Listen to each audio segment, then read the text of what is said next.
follow the conversation where we're ongoing. It's quite important. It's meant to be an interactive session. So while we're talking about this, you're also interacting by your comments. So if this is the first time you're coming on this channel while we're live, I would implore you to actually subscribe. It's ESTIQMEDIA, Estic Media on YouTube. And on Estic Media, we'll talk about a lot of things: politics, lifestyle, entertainment, health, and we also go deeply into creativity. So if you're one who likes poetry, spoken words, we have quite a lot of that on the content there. And of course, like I said, skincare, how to look clean, good food, eating healthy, maintaining that glowing skin. All of that content is on Holistic Media. So subscribe to have yourself, delve into that and enjoy all that we have to intellectually edify yourself and at the same time entertain you. So today's live is quite interesting. I'm sure all of us have been following through with what's going on in Nigeria's political landscape, from political parties trying to merge ahead of 2027 to those are against the presidency and working to make his administration quite infamous. In a few weeks, or possibly in a week's time, President Bola Ahmed Tinubu will officially be marking 1 year.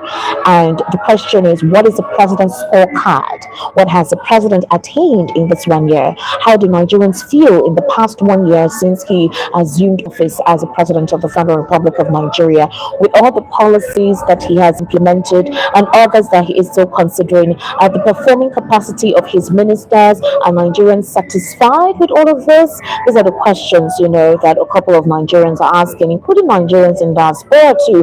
They are following up. They want to know exactly what's going on in the Nigerian polity, and they want to give their own assessment. The supporters of the APC, are they comfortable? Are they happy with how things have been? It's the economic environment conducive?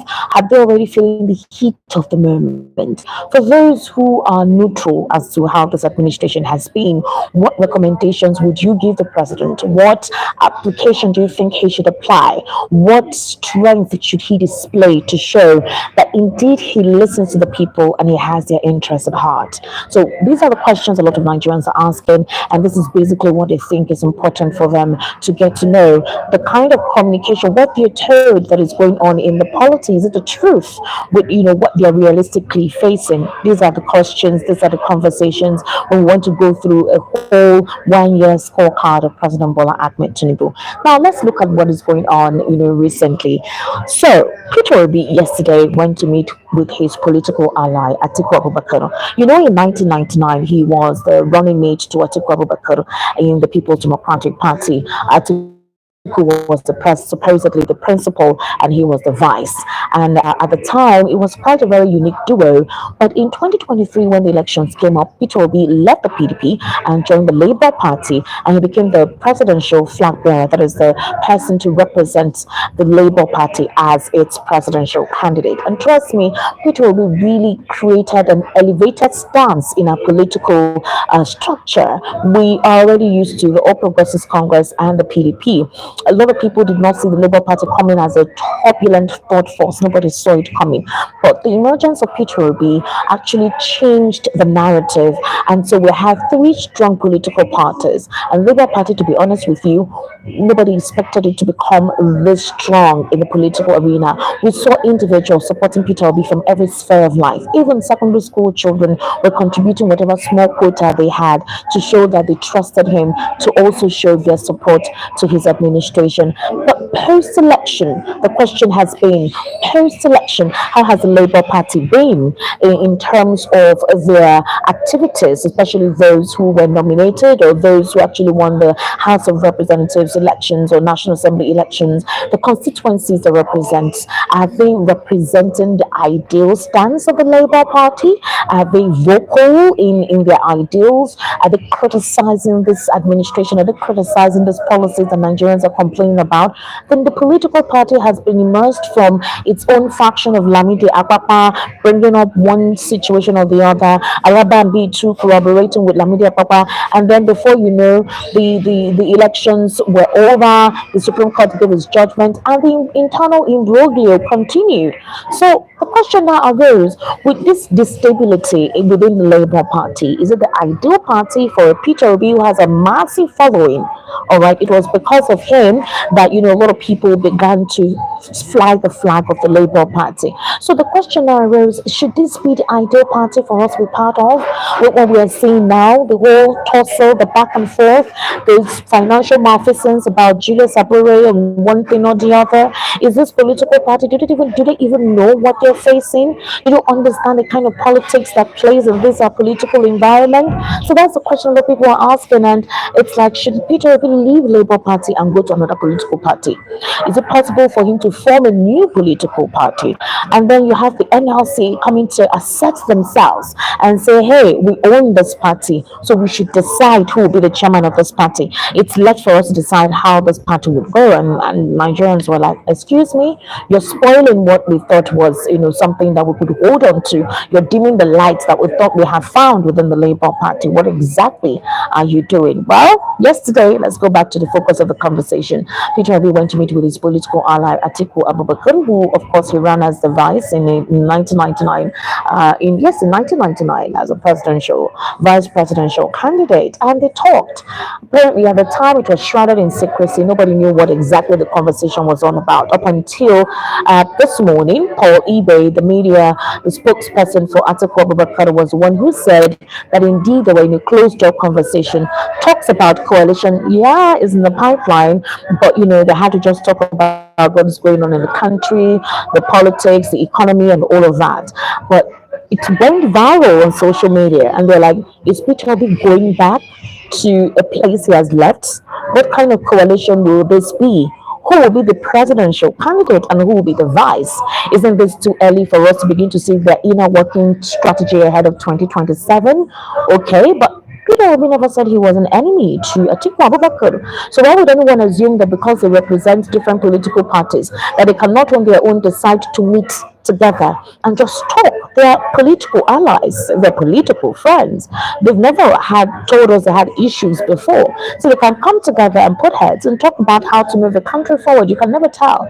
But hey, that's basically what Paul Ibe came to say on social media today. Also talking about the alliance or the meetup that he had yesterday with Atiku Abubakar, which of course, according to him, it was just a 20 minutes meeting. It didn't go up to an hour, 2 hours, just 20 minutes.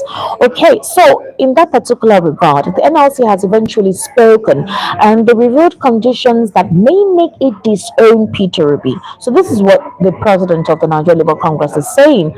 He stated that the Labour Union would have disowned the 2023 presidential candidate of the Labour Party if he had adopted policies of the International Monetary Fund and the World Bank had he been elected Nigeria's president. And this was via an interview on Channels Television's The Morning Brief, their breakfast program. Jajaro described the NLC stance on the removal of petrol and electricity subsidies as fixated. He added that the Labour Union would have had it tough with any Labour Party president who implements the policies of Bretton Woods institution, which supports the removal of subsidy on electricity tariff and petrol. He also emphasized that while Peter Obi is a presidential candidate of the Labour Party, he does not own the NLC or the party itself. He urged a clear separation between the two entities and emphasized that any Labour Party candidate must align with the NLC's projects and ideologies. The NLC president asserted that anyone attempting to implement policies contrary to the NLC's stance, such as those of the IMF and the World Bank, would face opposition and disownment from the party. Quite interesting. So it's almost like the principal is saying, I own this party. Anybody who goes against the policies of this party, I don't care of the kind of massive following or support that you have, we would disown you. The question is, the Nigerian Labour Congress is a combination of every political party. It's supposed to be a group of people who are supposedly workers who are trying to own their rights and ensure that the government represents them properly. But if you have the APC, the PDP, the Labour Party, the SDP, all other political parties as a component of the NLC, how would that particular body be forming or making decisions of the Labour Party as a different political party, as an entity? Because the NLC, or the Nigerian Labour Congress, does not constitute Labour Party members alone. PDP supporters are there, APC supporters are there. So you cannot say that the NLC would decide the happenings and the going on of whatever activity is within the Labour Party. That means you have multi-party persons who have interest in the activity of one political party. And I don't think it's I don't know if that's a good thing for the Labour Party to have this kind of vested interest or stakehold from the NLC. That's just basically what I think about it. However, I want to know what you think about it too. The policies of the Bretton Woods of IMF and the World Bank. They're saying that anyone who actually is trying to implement these policies within the Labour Party, they will disown the person. So Peter Obi may not have actually adopted the policy the president is adopting, although he said he was going to remove fuel subsidy. But maybe there would have been an alternative means through which he would have cushioned the effect of that absolute removal, because there were no alternatives on ground when this administration disclosed on May 29 that fuel subsidy is completely off, without putting any palliative measure on ground to cushion or bridge the effect that subsidy removal would cause to the ordinary Nigerian. And beyond subsidy removal, you had electricity tariff, okay? You had policies that were quite inconsistent with what the president said during his campaign. But it was something is actually consistent here, which is where he said, we will reduce their purchasing power and then we will actually widen the tax nets. We will reduce the purchasing power and widen the tax net. I don't know if you read an article from Farouk Perugi where he talked about the fact that Nigerians should go back to that statement that was made by President Bola Ahmed Tinubu, and that they would remember that he actually mentioned most of what we're experiencing now in the Nigerian economy. The naira to the dollar, the fluctuation, the increment, the devaluation of the naira and its ascendancy, all of these are serious issues if we want to put them pursue, with what is going on in politics. Well, that is for the NLC and Peter Obi. These are the conditions they gave. If Peter Obi decides to adopt those policies of Bretton Woods, like this, the IMF and the World Bank, these are the conditions that will enable them have to disown him, regardless of his popularity or the massive support that he has. All right. Okay. So interestingly, Fubara has come out to say categorically that he inherited a huge debt for Wike's administration. You know that River State has been a boiling pot of, I would say, political drama for the past 3 months.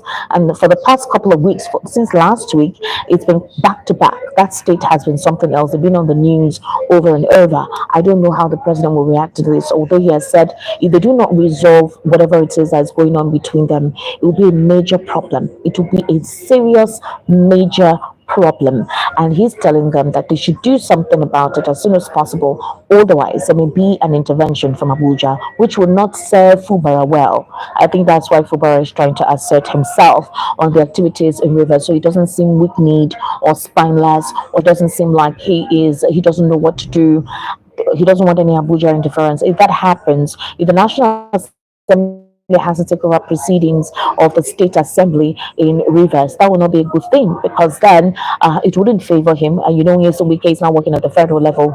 So whatever it is that Fubara wants to implement within his state, he will have to seek the permission from the federal government or from the National Assembly, at the federal level, which will not go down well with the people of Rivers and even him as the governor of the state. Well, similarly, Fubara has disclosed that he inherited a huge debt burden from the Inyesom Wike administration. He made this revelation on Tuesday, which is today, during the commissioning of the Aleto Ogala Ibubu Etoro Road, also known as Old Bury Road in local government area of the state. The governor claimed that most of the projects commissioned in the state under the minister of the FCT were not fully funded. He said the contractors who handled the affected projects are returning outstanding payments. And Governor Fubara, who did not give an estimate of the debt, said he is now compelled to speak out after being pushed by his detractors. Who are these detractors? All right.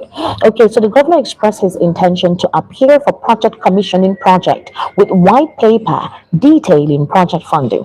Just yesterday evening, he constituted a panel of inquiry to investigate or probe previous administrations, their spending, the budgeting, the financial allocations to projects, who was awarded what, and the final execution of those projects. And we do know that it doesn't exclude Inyesun Wike, the previous governor of Rivers State. But the question is, will this go down well with Fubara? Because for you to have been chosen as a political godson of Inyesun Wike, there must have been one or two dealings you've had with him in the past. You may indict yourself in the process for you to want to go on with this panel of inquiry. And then there are some expositions as to trillions and properties, what trillions of naira that is owned by Inyesun Wike in Rivers State and across, with monies allocated to the state for execution of projects. Maybe this is basically what Fubara is talking about. So he clarified that his administration has not engaged in conflict with the federal government, saying it has instead received support, although challenges persist due to the interest of an insider. And according to the governor, the reconstruction of the old Bury Road will provide an alternative to the dilapidated section of the LMA axis of the east-west road. So, a couple of persons have said that Fubara's, would I say, decision to speak out, to act like a tough man, to act like a tough governor, speaks Fubara deciding to wake up and do what he needs to do as a governor of the state. Protecting his interests and asserting himself as a governor of the state is coming too late. But there's a saying, better late than never. And he's a governor of the state. Right now, he has the constitutional powers to do what he has to do to maintain law and order. He has shown support to the president. He has told the president that he supports him, whatever agenda and motive he has to, make sure that the interest of Rivers State is well represented. He has indicated that he would show the president support. He has to, because I don't think you can fight the federal might with what is going on within your state, considering that there is a perceived, would I say, bias towards Inyesun Wike from the presidency. During Galali, just 2 or 3 days ago, via television Continental, during an interview, categorically stated that the president is not supporting any sides in Rivers State. All that the president is concerned about is the maintenance of law and order in Rivers. The president tried to intervene in this crisis earlier on, where he put out the 8-point peace pact, the 8-point resolution between Nyesom Wike and Fubara. But according to Fubara, he actually adhered to all of those resolutions. But apparently, these defected lawmakers decided to push their luck. They're going way out of bounds, and it's not going to be okay if these individuals make moves to make him look redundant, make him look like he doesn't know what he's doing as a governor of the state.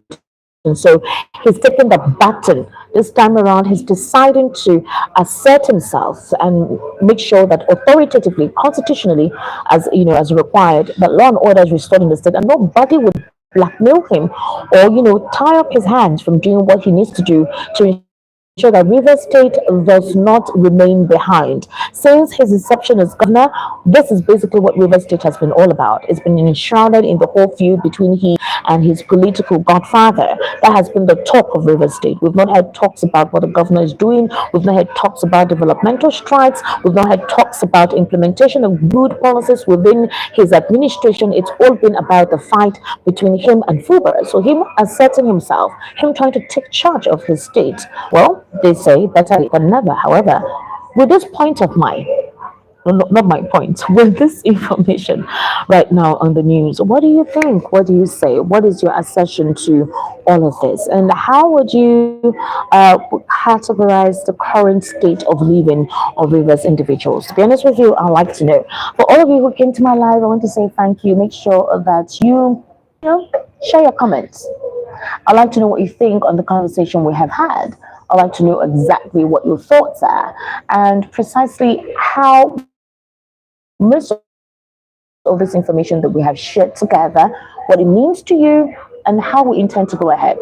Okay? So I'm trying to end this live. I don't know. All right. You guys, thank you so much for being part of this conversation. Thank you for, joining me. For those of you who joined, I'll see you next time. Make sure you subscribe. Don't forget.